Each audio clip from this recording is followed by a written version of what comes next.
Hey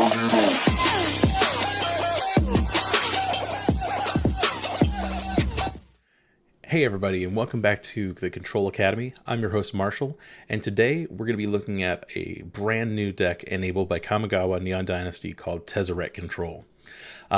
So before I get into the deck tech, I do want to really thank all of you for the feedback that you guys gave me on the comment section of the last video.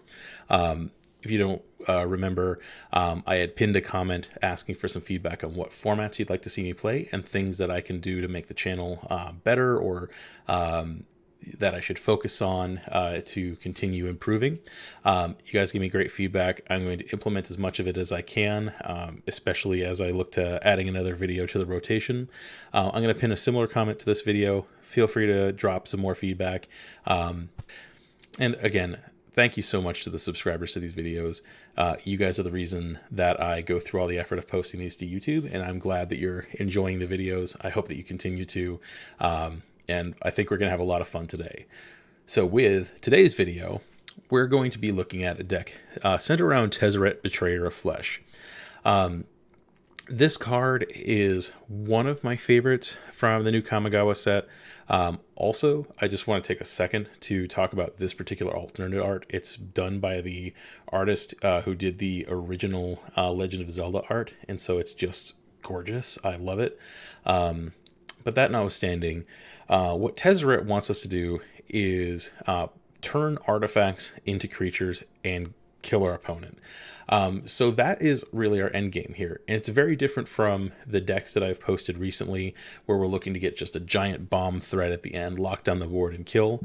Here we're trying to control the board, build up enough incremental advantage, use those things that are generating that advantage to keep the game moving along until we're ready to create a bunch of smaller aggro threats that close out the game pretty quickly. So with Tezzeret, the +1 is a sort of mini Thirst for Knowledge. You draw 2, then you either discard 2 cards or an artifact. That's a pretty solid +1, all things considered. This deck doesn't have quite the critical mass of main deck artifact cards to consistently have it be straight card advantage, but it's good enough that I'm never unhappy to +1 Tezzeret. The main reason we're playing him in this deck, though, is this -2, which is that target artifact becomes an artifact creature. If it isn't a vehicle, it has base power and toughness 4/4. The only vehicle we're playing in this deck already is a 4/4, so functionally this is us just creating 4/4s. So this is an Ensoul artifact on his -2. It's really great, and this is not until end of turn. This is just make an artifact into a 4/4. So what we're hoping to do is to take a bunch of treasure tokens, the cheap artifacts that we have in the deck, and turn them into 4/4s that we can beat face with. Before I get into that, I do want to finish the last bits of things on Tezzeret here. The ultimate is actually reasonably attainable because he starts on 4 loyalty. It only needs 6 to get up to the ability of you get an emblem of whenever an artifact you control becomes tapped, draw a card. That's pretty powerful, especially given that we're using treasure tokens and some things like that as our primary ways of interacting both with Tezzeret and the other cards in the deck. So you can draw a lot of cards with this, and so this means that if you can plus Tezzeret twice, it's almost worth cashing him in for that, because if you can get his emblem, you'll almost certainly draw another one, and it's just going to be really difficult for the opponent to come back from that. But again, we're really here for that -2, and even if we get it off once or twice, we're in really great shape. So how are we generating all of these treasure tokens that are going to get us there? From the bottom of the deck, we've got Prismari command. It's a really flexible card. We can use to remove things, draw cards, discard away artifacts, which is a nice little upside. And importantly, one of the modes is create a treasure token. Awesome. We've got Galazeth Prismari here as a way to bring in a single treasure when he enters, and then if he's on the board, it allows us to keep our treasures when we tap them for mana to play instants and sorceries, so it gives us a little bit more flexibility. Honestly, Galazeth is a removal magnet, so don't expect to use that ability very often, but a 3/4 body for 4 with flying and make a treasure is solid enough on its own that having him in here as a one-off is great. And him being legendary randomly makes the channel lands cost a little bit less. So, you know, he's pretty solid here. We've also got Unexpected Windfall. This would pretty much otherwise be something like Memory to Lose or whatever. But the opportunity to draw 2 cards and create 2 treasure tokens is a little bit too much to pass up here. And so this card ends up being pretty darn good. Again, of the various treasure creating cards here, this one has more options. Like you could also play Seize the Spoils if you wanted to go sorcery speed. It's a little bit cheaper. The fact that this one's an instant is what tends to push me to Unexpected Windfall, but you've got some options for this particular slot. And then we're also playing Goldspan Dragon. When you are playing red, having this as a top end threat is always going to be good. It's going to play a lot of pressure on the opponent, and that's great. And then the fact that, especially in non-alchemy formats, it just creates treasure after treasure after treasure all the time. It can win the game on its own, and then if it gets removed, which almost always happens, it'll generate at least a treasure for us, if not 2, that we can use for other purposes. We also have Treasure Vault that can make treasures, so in a pinch, that's great. Treasure Vault is also itself an artifact, and so it works for Tezzeret to just turn it directly into one. So this is a card that is in here mostly because it's an artifact land, but it does also have the random upside of being able to make treasures if that ever ends up being relevant. I didn't mention on Tezzeret that he does have a random static ability that will discount the activated abilities of artifacts. Here in this deck, I am not leaning on that because when I was building this deck, I always found that it ended up being win more for what we were trying to do here. Like I originally played Investigator's Journal because like, wow, all of those abilities are just free and really great if Tezzeret's on the battlefield. But when Tezzeret wasn't on the battlefield, they were just miserable. And so there are a lot of cards that I think if you were building a Tezzeret combo deck or something hyper, artifacts from, actual cards deck that gets a lot better. But here we're just sort of using it incidentally. And so our next major card from Kamigawa is Reckoner Bankbuster. And so this is a 4/4 vehicle for 2 mana. It enters with 3 charge counters on it. And so we're really playing it primarily actually for its activated ability, which is pay 2, remove a charge counter, draw a card. And then if you happen to get to the point where you've removed all of those counters, it makes a pilot for itself and gives you a treasure token. Random upside, gotta love it. And so this is what I mean by sort of incidentally using that static ability, is that Reckoner Bankbuster's ability is even more nuts than it already is if Tezzeret is on the board, but it's totally reasonable, especially in a deck like this, even if he's not there. In the case of Treasure Vault, it means that we can use Treasure Vault's ability. We can pay 0 for it, but get it be X equals 1. And so we can get, a treasure off of that way. I don't know how often that's going to be useful, but, it exists. It's there. And so, I'm happy to have it, but it's, again, we're using Tezzeret for that minus. And even just using Tezzeret to permanently turn on Reckoner Bankbuster isn't the worst play in the world. Down here, we also have Blackstaff Waterdeep. This is essentially a backup Tezzeret from that perspective. And it's also a random 1 mana artifact that ends up being relatively useful for a bunch of reasons. The fact that it can only animate non-token artifacts means that it is much less useful for us because we need to either animate a Treasure Vault or a Reckoner Bankbuster. But honestly, that's fine. It still ends up being useful here. If you wanted to swap this out for Moonstare prototype, I think that's totally legit. That will allow you to get some more mana. I think the Blackstaff of Waterdeep is useful for something I'll talk about in a second. at minimum, and then its random upside of being able to help us close out the game later on is really useful. Now, going out the rest of the 2-drop slot, another card from Kamigawa that I'm really happy about is Counterspell. Now, not literal Counterspell, unfortunately, that would be too good. But in a deck where we're generating a ton of artifacts, and whether it's treasures or otherwise, Disruption Protocol is just Counterspell pretty often. So this is a blue-blue counter-target spell, but it has the additional cost that you either have to tap an untapped artifact or pay 1 mana. So the floor on this is 1 blue-blue counter-target spell, and that's essentially just cancel. We play this sort of effect often enough in Standard that that's not so bad. The upside of this, though, is that if we have a treasure, if we have Black Staff of Waterdeep, if we have Reckoner Bankbuster, any of these sort of cards on the battlefield, we can essentially play this as just straight up 2 blue mana counter target spell, and that's really solid. It's totally fine if you wanted to swap this out for something like Saw It Coming. That is a little bit less dependent on having an artifact on the battlefield, but this deck doesn't have any trouble getting at least treasure tokens on the battlefield, and so you don't have to sacrifice them to get that 3rd mana here. So Disruption Protocol has been really great. It doesn't go into every single deck, but in this deck, it works just fine. We're playing red control, so we get the removal package. That is Abrade. 3 damage to target creature, kills most of the stuff from mono white and mono green. It misses a few of the beefier threats, but that's probably okay for the most part.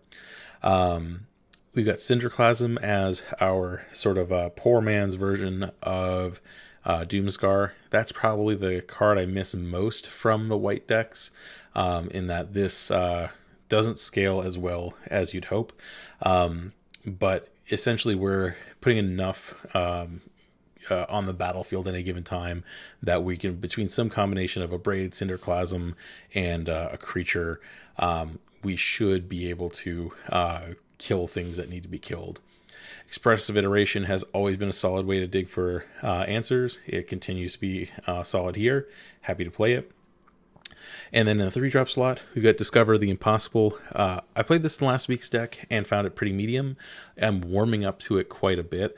And so the alternative here is Thirst for Knowledge, which if we were playing more main deck artifact cards, I would say that that's a strict upgrade.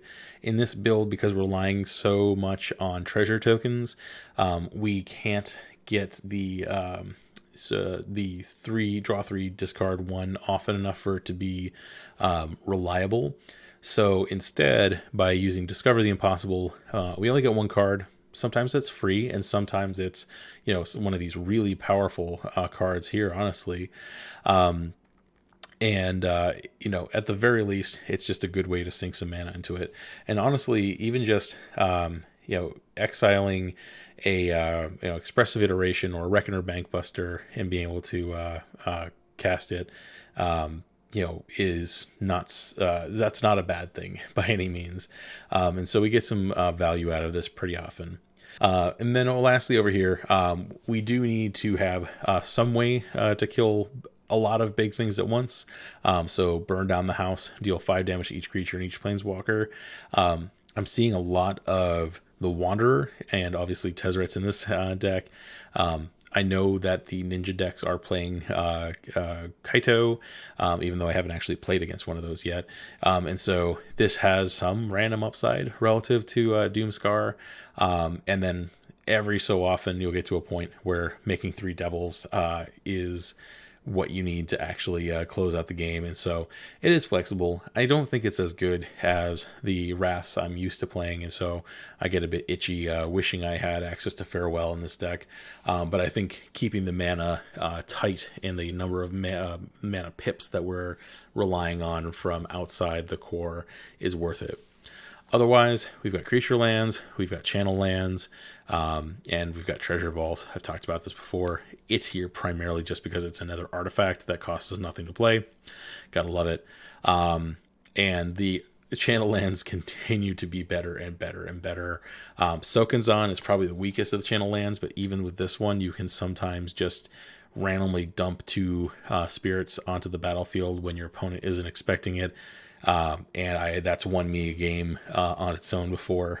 So don't underestimate the power of any of these channel lands, much less the red one. But otherwise, that's the deck. If you like the video, please, drop a like. If you really think that you're going to enjoy what we're doing around here and you want to learn to play more control decks, please subscribe to the channel. But otherwise, let's get to some games. All right, first up, we have someone with a Japanese name that I do not know how to read. Good luck, sir. All right. Well, for our first opening hand, I have definitely had and seen better. I think this has to be mulliganed. If we don't draw a red source immediately, then it just does nothing. Now, on the other hand, we got all blue cards all the time. This is not ideal, but at least in this case, we've got Reckoner Bankbuster to hopefully get through some of this. And then we have the upside of, at least the card we're building toward is mono blue. So I'm going to go ahead and keep this and then actually put an island back. Probably going to regret that when it comes to turn 4 and I need to play Tezzeret, but, we're going to choose to be optimistic here. All right, something with double red pips. Gotta love that, but we get to play a Reckoner Bankbuster and hope that our opponent's not doing anything too crazy.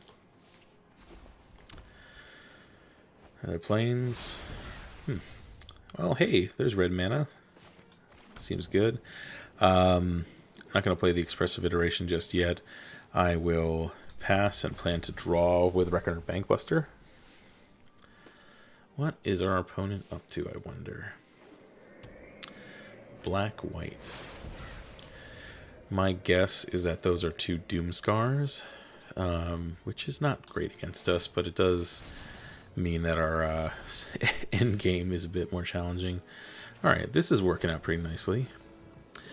So our option here, I played that Stormcarved Coast maybe a little bit too quickly. I probably should have Expressive Iteration, but I think the options here are draw with Bankbuster or Tezzeret and plus. I think Tezzeret plus is probably the way to go. Because I suspect that they're going to kill a lot of things, so we want to go ahead and maximize that. I'll discard Treasure Vault, no problem. And if we can get to his ultimate, I'll go ahead and fire that off in a heartbeat. Because that will make it very hard for our opponent to punish us. Main phase Wandering Emperor. I don't know why they... Well, I guess I'm tapped out, so that's probably why they did that. So let's go ahead and Expressive Iteration. I will take the Disruption Protocol into hand. I'm going to put the Reckoner Bankbuster into the library. That's a pretty darn good card, just in general. So, I don't think it's wrong by any means to keep that, because it's real good. But I am not too worried at this point. Now, the question here... So we've got 3 mana and a Reckoner Bankbuster. I can minus and just go ahead and turn the Reckoner Bankbuster into a creature. The Emperor can't do anything to it until it's tapped, so that's fine. But there's also a chance that they just nuke the board. I think here, just gonna have to accept that we're gonna be kind of fight it. Well, actually, I can activate Bankbuster for free because of Tezzeret, so why don't we do that? That wasn't very exciting. Never mind. Plus on Tezzeret. Yeah, I was kind of hoping that we would draw a removal spell for the Samurai, because I really want to -6 that Tezzeret, but in the meantime, I can ditch 2 lands.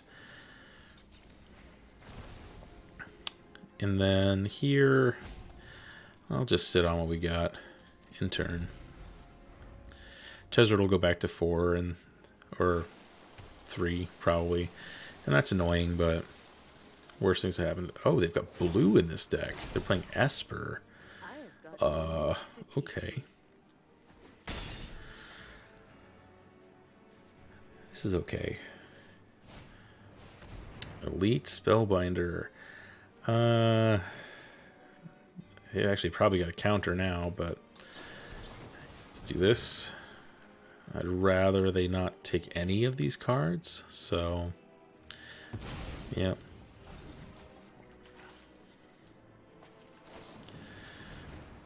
Behold the Multiverse. Okay, so now that I know they got blue, then maybe these aren't just all distant Doom Scars. Probably still what one of them is, but yeah, it changes my opinion quite a bit. I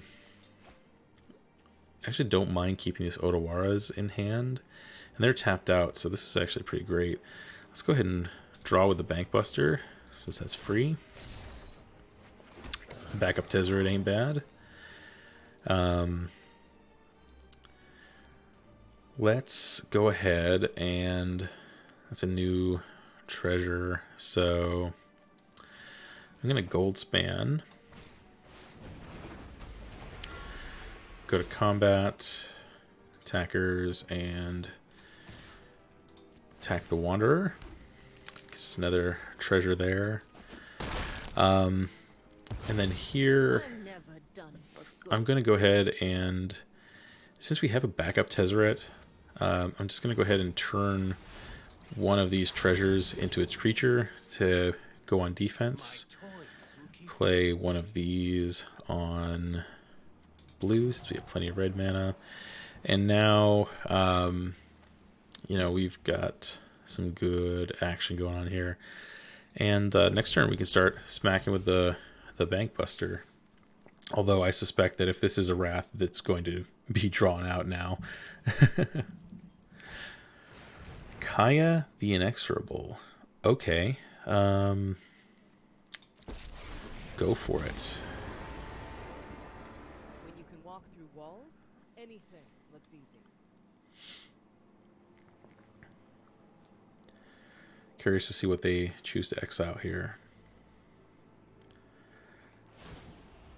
Alright, they're going for the Tez, which is actually fine since we have a backup one. Go to attackers. Yep, not in any way shocked that they are not attacking into that. No problem.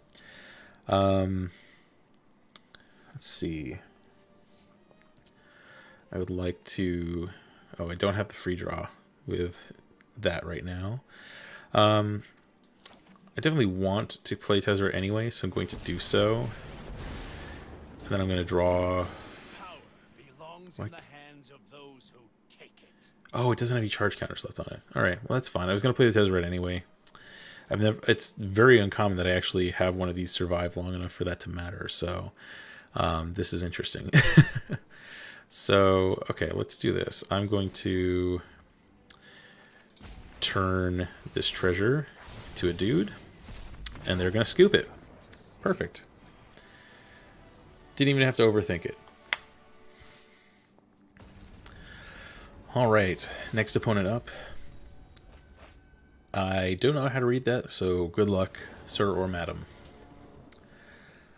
Alright, this is okay. A little bit land heavy, but we've got Prismari Command, Cinderclasm, so we can move stuff. The Black Staff of Waterdeep can turn Treasure Vault into a attacker. So, yeah, this is fine. I'll keep this. Wish we were on the play, but can't have it all. JK. Curious to see what they'll take, though. Main deck duress is not very common in best of one, so guess they get their little edge while they got it.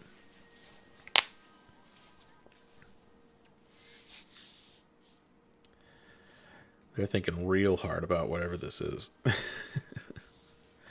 Prismari Command. Yeah, it seems decent. Yeah, well, So now we got it. Blackstaff of Waterdeep. That's fine.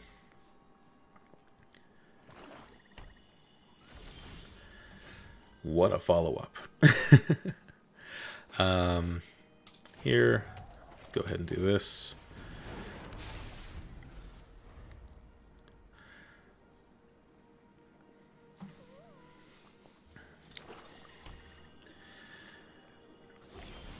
All right. Playing the long game, I see. Here, I think I'll play the Stormcarved Coast. There's a good chance that like I'll have wished that I played the Treasure Vault so that I could get some damage in, but in reality here, I want to start drawing with Reckoner Bankbuster, and that I can leave up both Abrade and Cinderclasm as options, and that's pretty good too. Valky. Yeah, that's annoying, but not actually that big of an issue. So they're going to get to look at my hand, but I'm going to go ahead and braid this. Keeping the Cinderclasm, because if they're playing the usual black creatures, you know, the Eye Twitch and the Shambling Ghast, then we can sweep up a bunch of them.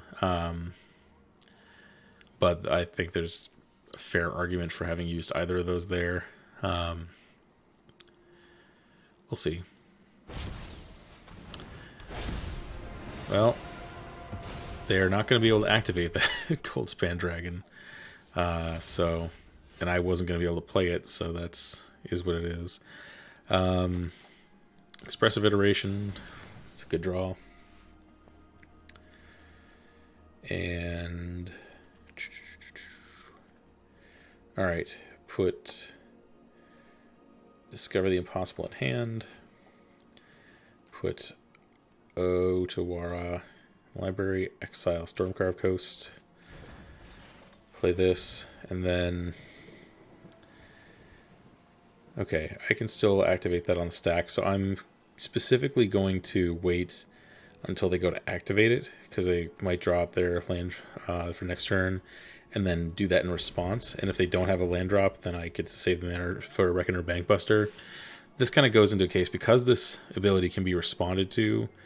I certainly hope Arena doesn't just pass through it, but in theory, because you should be able to respond to it, you always want to make them sink the mana into it, because that's going to be how you get them to functionally time walk themselves, you know, and they'll scoop it up. All right, well, that wasn't a particularly demonstrative game, but I won't complain about a free win. All right, next up, Darth Kronos. Good luck, Darth.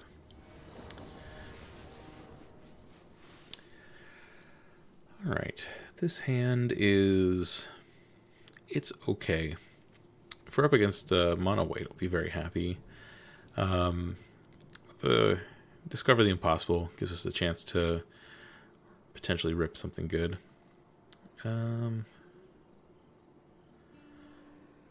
Let's go ahead and keep it. That's the worst that could happen. Currently, this hand has Disruption Protocol just as cancel, but hey, there we go. That's a matchup where Cinderclasm's going to pay off in spades. I like it. Come on, show me the Luminarch Aspirant. They're showing me the Luminarch Aspirant. And Zangzadam. We got there. Oh, I had too much fun with that. I'm torn here about playing the Hall of Storm Giants, because that's going to be our fastest way to playing Galazeth. But in this case, I mostly want to leave up the possibility of disrupting a Elite Spellbinder, which I guess we can Cinderclasm, or some of these other things, or Discovering the Impossible, depending on what they force us to do. Radon is absolutely worth disrupting. I mean, I can hopefully kill it eventually, but I could not kill it with what I got. Expressive Iteration, I will put see, I'm at 4, 5. This will be 5. Okay, so I'll put Burn Down the House in my hand because Wraths in this matchup are going to be great. Expressive Iteration in the deck. Exile Stormcarved Coast. Drop this, and now if they go 1-drops deck again, I can Cinderclasm. And life is good. What else you got? Another Radon. Alright, well that is indeed a thing. Yeah. Well, I'm not going to be wrathing anytime soon, but hey, at least Galazeth Prismari is going to make life a little bit easier, at least on defense. So, man, just lining up the right answers, although Radon is a bit of a challenge. Get our token. Fully expecting a Skyclave Apparition off the top of their opponent's deck. Stop touching my Galazeth. You're not allowed to. Gosh darn it. I hate being right sometimes. Oh, man. Well, if you draw a land off the top, then we can actually burn down the house anyway. Alright. Let's land off the top. And so I'm going to burn down that house. They have not yet gotten enough counters to avoid that one. And hey, I get a 4/4 out of the whole deal. Not as good as Galazeth Prismari, but, you know, take what I can get. There's our buddy Luminarch. Sad little Luminarch. Alright. Let's go ahead and...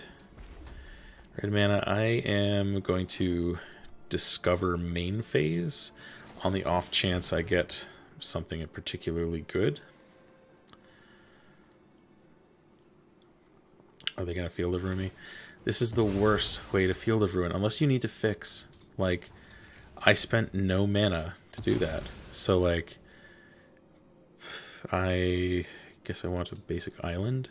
Like, yes, they got it out of the way, but if they wait until I have to activate it, then it's such a better position for them.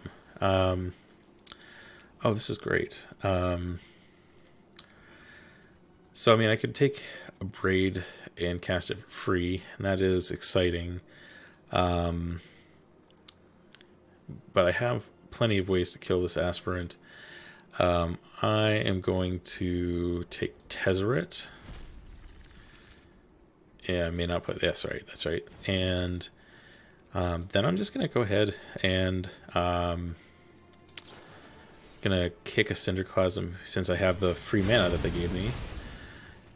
And attack for 4. Pass the turn. If I had if I cast a Tezzeret, then the Luminarch Aspirant would have grown outside of Cinderclasm range, and I just don't want to risk that when I don't have a ton of action right now. And honestly, now that I think about it, is that Tezzeret actually doesn't do a huge amount right now, so I'm going to be plussing him primarily anyway, so we'll see. But all I need is one treasure token, and then Tezzeret's going to be just solid gas. Come on, Darth Chronos. What'd you draw? It has to be great, right? Like your deck only has amazing cards.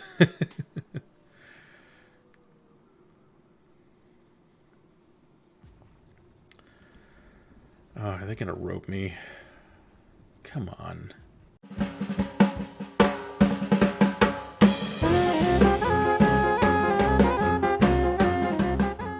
Oh, they are there. Okay. Okay, they're back. They haven't given up after all. Maybe they will after I do this, though.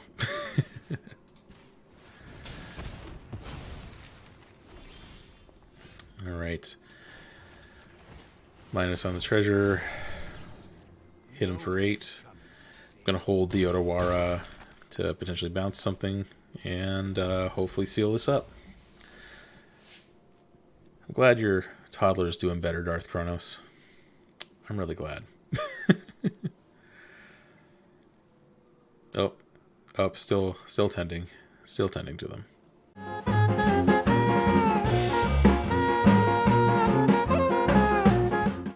Alright. My turn. I won't belabor the point. There you go. They found their concede button anyway. Good game. Alright. Next up is Seraphique. Good luck, Seraphique. Alright, another land-heavy hand, but stacked with removal. And potentially card draw. Opponent's mulliganing. I think the last hand I had was approximately this, and it worked out pretty well. So I'm just going to keep on with a good thing.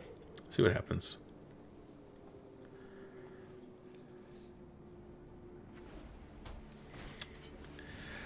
Alright, well, at least Cinderclasm is going to be good. So, blue, pass.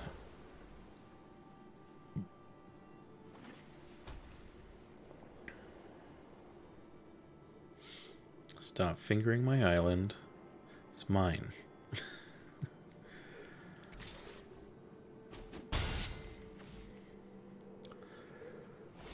Oh, you're so boastful. Oh. You should be more humble, you know? Let's see what else they got. So attackers. Do I want to take 3 here? Or do I just want a Cinderclasm? I've got Prismari command next turn, so I think I'm fine. Blow them all up. Probably should have let them boast first, honestly. What am I talking about? They can't. If they boasted, it would die. So that's why I should have let them boast first. But anyway, 3 damage is 3 damage. I would like to play the Reckoner Bankbuster, but I think I need to leave up Prismari command, and then I'll get me a treasure. There's some upside there. Luminarch Aspirant. Let's let them put the counter on the adversary, and then kill the adversary. Maybe instead of the treasure, do I want to just draw cards? I don't have any animating ability anyway. Maybe drawing cards is the right answer. I guess what would I discard as hand? Probably the unexpected windfall on a land. Yeah, let's do that. Alright, kill that. Draw some cards. Discard the Riverglide Pathway. See, now I wish I had done that. And unexpected windfall. Hey, I won't complain about a Goldspan Dragon. That's pretty good.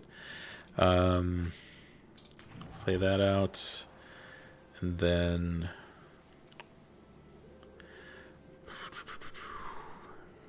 maybe I get this going. Or the Reckoner Bankbuster. Let's do the Reckoner Bankbuster. Getting the Tezzeret's going, it's probably fine, but it's going to definitely take a hit. And whereas this, I can start drawing cards pretty easily. There's a lot of upside. And then next turn, I can potentially burn down the house. They appear to be stuck on lands, which is it's kind of saving me here, I suppose. Yeah. That's fine.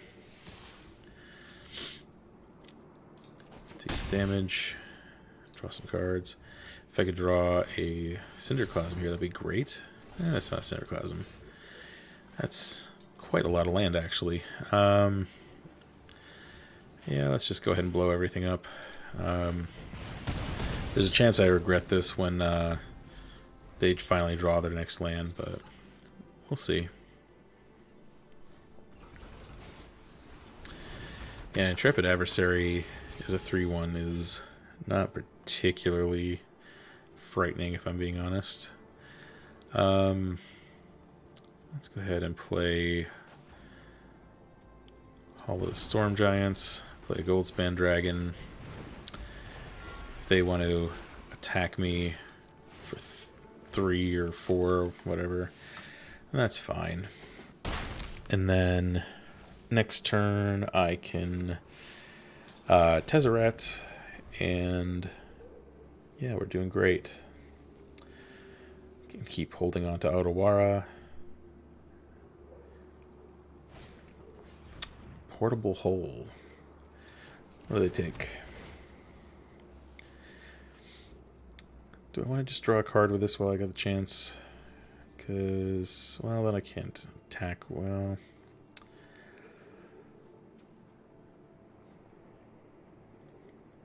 Yeah, fine. I can always bounce it with Otawara, and I've got plenty of things that destroy artifacts. Not horrifically worried. Yeah, take your 3 damage. Hey, Galazeth Prismari is pretty good. Actually, really good. So I can actually chain these together pretty well. So let's play Galazeth Prismari. That makes me a dude. I'm going to sacrifice this to make 2 blue mana, and then get blue red to play Tezzeret. I'll turn this into a creature, go to combat, and attack for 8.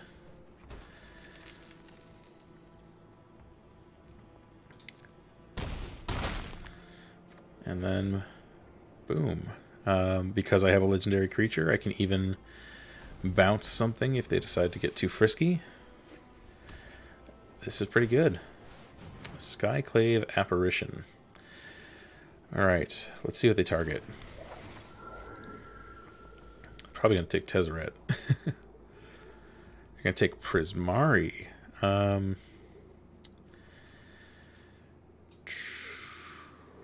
Okay.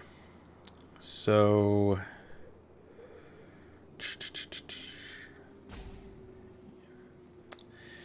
they're probably going to kill Tezzeret. If I don't use Otawara now, I'm not going to be able to use it at all. So I think what I'm going to do, kind of begrudgingly, since they're out of mana, is I'm going to bounce the Portable Hole. So that way you get a little bit of action going on. Oh, and I can actually draw for free while Tezzeret's on the board. So they're probably going to kill Tezzeret, which is not surprising, but I've also got Hall of the Storm Giants ready to rock, so not particularly worried. Whoa! Didn't pass... what? Ah, it's so annoying. Let's see. We're in a race here. They've got 7 damage on board. I'm attacking with 8. I can go in for 15. I could force them to block at the bare minimum. Yeah, let's do that. Next, I'll attack.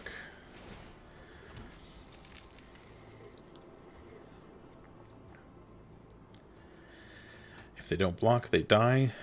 So they need to block, which means that I end up with a 4/4.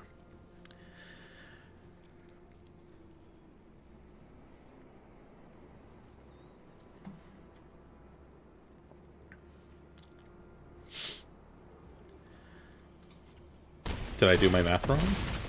I didn't do my math wrong. They just conceded. Alright, well, GG, Seraphique. That was fun.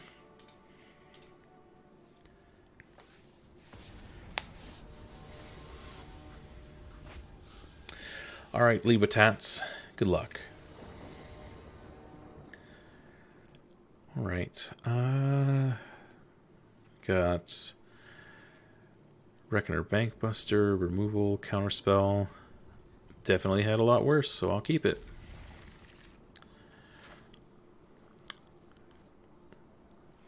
Alright. Network Disruptor. The power play. I love it. I wonder if this is ninjutsu. Looking like it might be blue-black ninjas.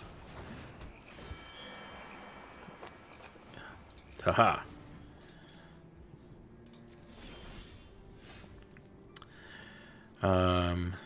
Yeah, so let's do this. We'll play this out. And so, like, this is where, like, you have to so heavily prioritize instant speed removal, because, like, here, let them attack and then Cinderclasm, and because we're still in attackers, they can't ninjutsu out yet. And so sorcery speed removal is not great in yep, see, there's their ninja.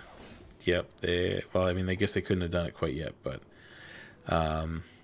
not shocked that things went that way. Let's play Stormcarved Coast. Kind of want to play the Reckoner Bankbuster, but I think it's better to leave up Disruption Protocol and Discover the Impossible. Once we can get a treasure token down, then Disruption Protocol is going to get a heck of a lot better. Yep, go ahead. Show me your ninja. Oh, alright, never mind. It's Odawara. Satoru Umezawa. Do not have any interest in seeing that on the board. I'm working on a Satoru Umezawa deck, and I can tell you with a whole lot of certainty that it is a very strong card. I haven't quite found the configuration that I'm ready to go and make a video about, but it's real scary seeing a Toxrill just kind of appear out of nowhere. All right, here we got Nashi Moon Mage's Scion. Okay, I'm not super worried about that. I think here a Reckoner Bankbuster. It is tempting to discover main phase, but I think I'll just do that at instant speed if they make me. But this Nashi Moon Mage's Scion does get scary if it connects. So I need to prioritize that to a certain degree.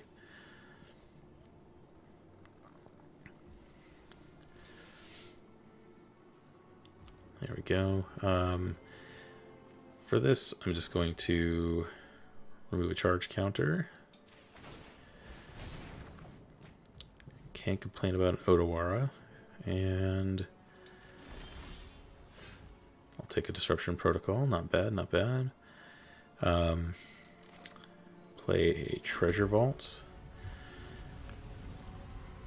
Eventually being able to animate that will be pretty good. And then I'll sit back. I'm not in any hurry to get any attacks in. This Nashi is pretty threatening when it wants to attack. Because like it plays a card for free off of one of our tops of our decks. And so being able to leave up Odawara is pretty solid. So what I'm going to do before locks. So I've got a legendary creature, so this only costs 3. So I'm going to start by Discover the Impossible. And did not get any instants, but that's fine because I did get a Tezzeret. Can't play that. That's fine. And then I'm going to Odawara channeled to put back the Thousand Face Shadow and then block the Moon Sage Scion. I'm assuming that they had something that they wanted to ninjutsu in. And that's pretty well stymied them. We had plenty of action stored up, ready to rock, so I'm confident we would have gotten there either way. Alright folks, and welcome back to the roundup for Tezzeret Control. So what did we learn about this deck? I was actually really fond of this deck. It does a lot of things that I really enjoy. It draws cards. It has a lot of sneaky plays that are hard to see coming. And it isn't quite so reliant on one gigantic finisher, which is kind of a nice change of pace, if I'm being honest. Where this deck struggles is that the red removal doesn't line up as well against the format as some of the other colors have. So in this case, especially considering I had played a Jeskai version of this one before that had the really solid wraths, like I really missed those. And so that's where there's a bit of a challenge there. It has a lot of ways to like hate out artifacts, and it can kill a lot of creatures. I mean, like we hosed mono white at least twice just in the times I recorded it, but it was just so easy to kill those off. But then you get to some of these other decks where if the creature's got too big a booty, then you're pretty much just holding out for either a creature of your own or burn down the house. And burn down the house is it's not as good as some of the other options that we have out there. There's a reasonable there's a reasonable chance that this deck should just be playing more copies of Burn Down the House as a result. But I think that as a prototype, as a first take at a artifact-based Tezzeret control deck, where we're using that sort of animation ability of Tezzeret as our finisher, this did much better than I expected. It's not perfect, but I think as far as Izzet decks go, this one's got game. I think there's room to improve. But I mean, I played, I played 6 games just this evening, and then I had 5 earlier today. And of those, I dropped 3 games. And so I think that this deck has a lot of potential. And so it's early enough in the format, and this is everything so experimental that I know I'm not going to get this right the first time every time. And so I'm going to iterate on this. I'm really excited to see what you, the viewers, do with this idea. So if you come up with a better version of this deck, awesome. Please let me know. And, if it's performing well enough, I'll play it here on the channel and happily give you credit for it. But otherwise, let me know what you think. If you like the video, please drop it a like. If you enjoy what we're doing here on the channel, please go ahead and subscribe, and I'll see you in the next one. Thanks.